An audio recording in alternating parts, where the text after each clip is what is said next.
Triple Whistle, the only podcast that talks about Genoa Cricket and Football Club in English.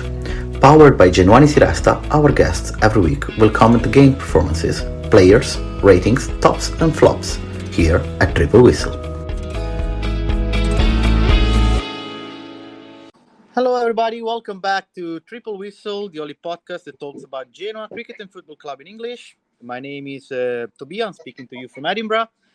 And today we have a special guest connected with us, Alex Pugno, which is a very devoted member of the Genoa Club UK, currently talking to us from Genova. Am I Alex? Yeah, I'm actually in Santa Chiara in Genoa, visiting my family, so I'm here for a few days, yeah. Back to London soon. That's fantastic. How's the weather? Totally awesome. I just had a swim, so I'm happy. Yeah. Lucky you. I called you today, and as we usually do every week on Triple Whistle, we go through the game that Genoa just played. So this week we're talking of AC Milan Genoa, a game that Genoa lost badly, and then shortly after, with the win of Cagliari against Sassuolo, we probably have very little chances. It's not chances anymore to stay in Serie A. But let's go step by step. Let's talk about the game. What's your thoughts? What have you seen in Milan Genoa, and what are your considerations towards the 90 minutes that we played in Milan?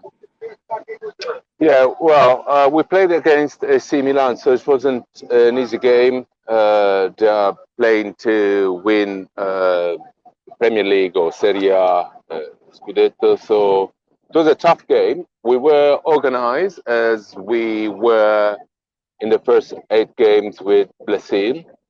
Obviously, we were against a strong team, and we managed to stay in the game for most of it.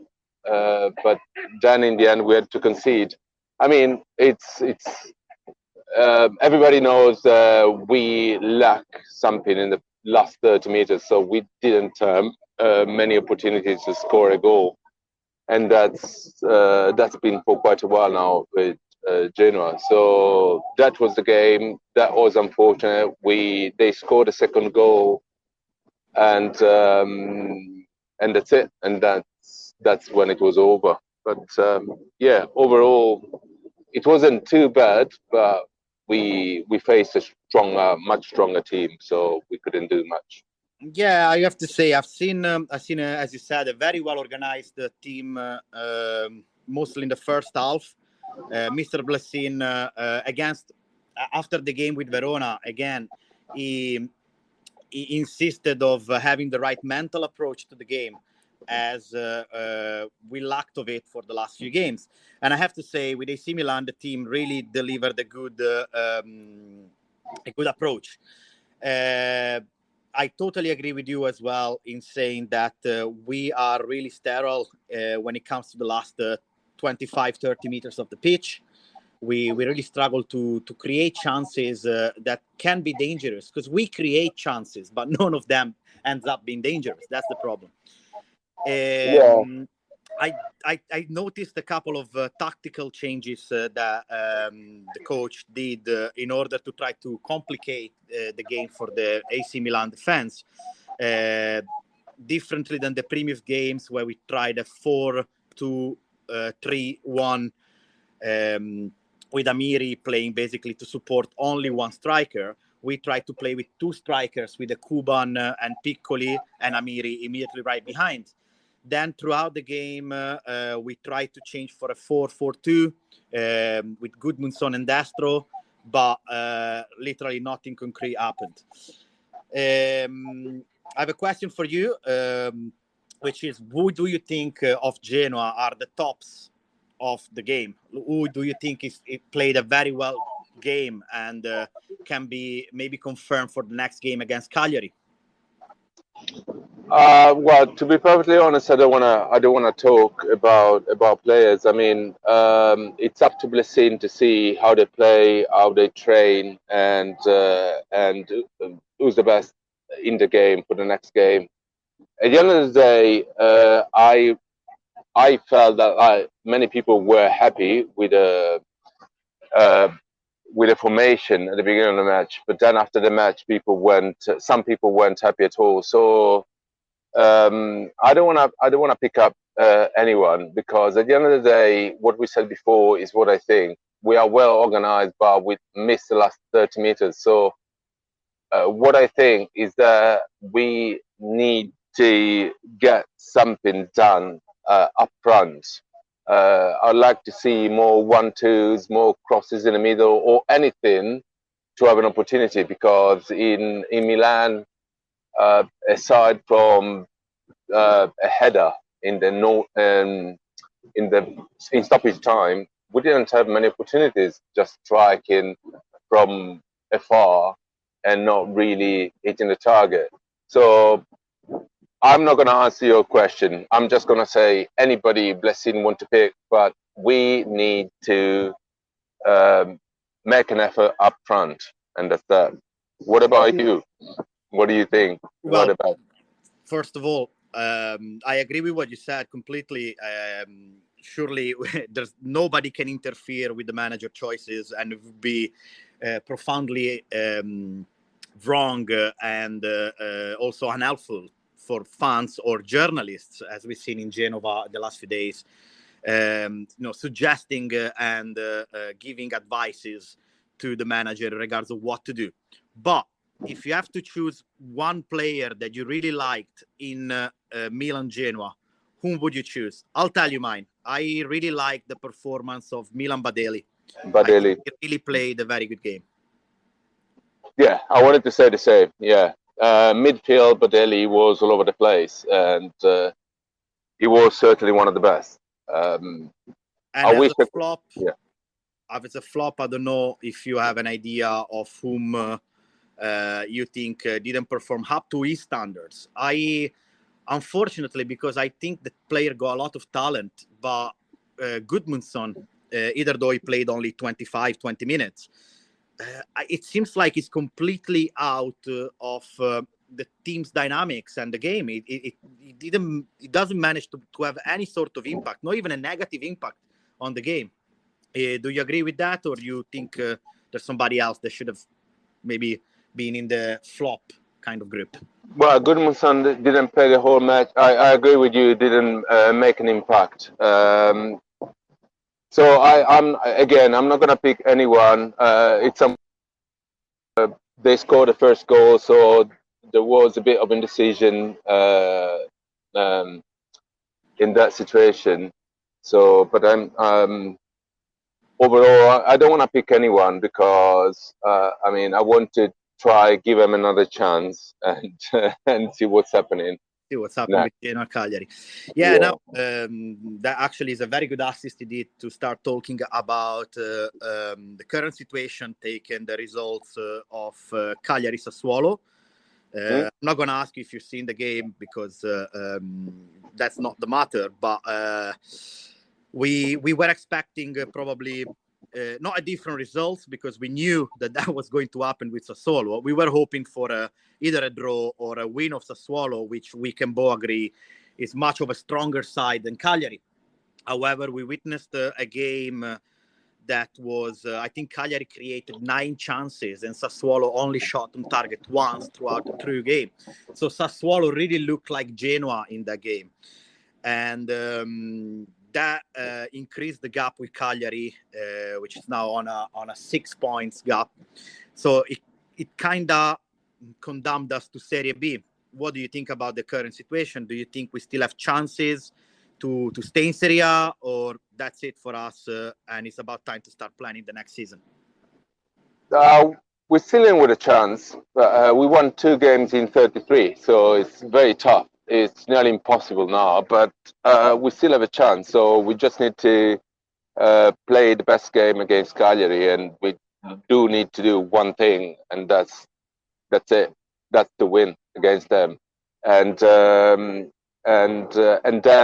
the following game as well. So, but I mean, the chances are real slim now. 1, 2, 5%. I mean, very little. But you need to go back to 3 points behind Cagliari, and then see what happens in the next game, and so on and so forth. But one game at a time, as Blessing would say. This is a final, yet again another final, and we'll see what we do against them. But I mean, obviously, we had 2 opportunities in the past 3 games, and we didn't take advantage of them, unfortunately. Two difficult games, another very difficult game, and we didn't get a chance to level. We'll see what we can do against Cagliari and see whether we can get close to them and then play the following games. Obviously, it will all depend on this game. I mean, sure. So you're basically saying let's not get ahead of ourselves thinking about what's going to be at the end of the season. Let's think game by game, try to win games, and we calculate and we do the maths at the very end, because that's the only way to keep on going forward, to keep on delivering performances that are maybe they're not going to bring a win or points, but at least they're going to honor the jersey, which I totally agree with you with that. I generally think that our chances to stay in Serie A are very, very little. Not due to the fact that 7 points to Sampdoria or 6 points to Cagliari are a massive gap. The reason why I think our chances are little are because we don't score goals, as we mentioned earlier. We really struggle to create chances to win games. And if you don't win games, if you don't score goals, doesn't matter what any other team will do, you won't progress in the table. So yeah, game by game, Genoa Cagliari, I think it's Sunday. I don't remember exactly if it's Saturday or Sunday. I think it's Sunday afternoon. It's Sunday, yeah. It's a very important game. Personally, right now, taking what happened last week, where I was saying that we still had chances, I don't really care anymore. I generally believe that whatever is going to happen for Genoa will be good. If we stay in Serie A, fine. We managed to make an authentic miracle. If we get relegated, would be the chance to count ourselves, to rally up and to start to build something. Because I don't know if you agree with that, and I want to hear your opinion on this. That for many years, we kind of rightly so went against the club and the board members for the poor management that Genoa had. However, due to the new ownership of 777 Partners, we can all say that it's vital and it's very important that we all gonna start to push into a constructive direction and stop with the trend of destroying everything that gets done in Genoa. What do you think about that? Yeah, I mean, before 777 bought the club, I mean, we were in that strait. I mean, with Preziosi for 5 years, there was no passion from him. Supporters were not really properly behind the team as nowadays, because there were factions and this and that. The Genoa CFC was managed poorly, really, and I think nowadays we are in with a chance to develop something good from these new buyers. Obviously, they started off badly because of the previous owners, and well, they did make mistakes as well, but who doesn't make mistakes? So we are in with a chance, looking forward, looking ahead, and we will see, regardless of whether we are relegated or we stay in Serie A is a slim chance, but we will see what they do next. But I feel that they can do very well, and definitely we got different owners with a different outlook, total different outlook and total different way of dealing with football. And yeah, let's hope they will do well, but I trust they will. I do believe so. I do hope so. And are you scared of Serie B? Do you think it's something really complicated to get out of, or do you think Genoa, with this structure and with, of course, a solid transfer market, will be capable of, I'm not saying winning the league, but at least not suffering too much down there and coming back to Serie A within a near time? I think 777 are strong. I think that we'll have learned from their mistakes. I think Serie B is incredibly difficult, tougher than Serie A. But still, in the transfer market, they will buy some players that we need. And if we are relegated, we'll do our best to get back up straight away. And I think we will be in with a chance. But having said that, I mean, we're still fighting. We still have a slim chance. Yeah. We need to be Cagliari and then take it from there and see what happens. Hoping that Verona will behave, like a professional team, and we'll take it from there. Indeed, I do agree with you. I think that's it for today. We're gonna probably be back for the post analysis of Genoa Cagliari, hoping finally for some cheerful voices. Yeah. Yeah. Forza Genoa, and thank you very much, Alex, for this. Sempre 1893. Take care. Thank you. Cheers. Take care. Thank you.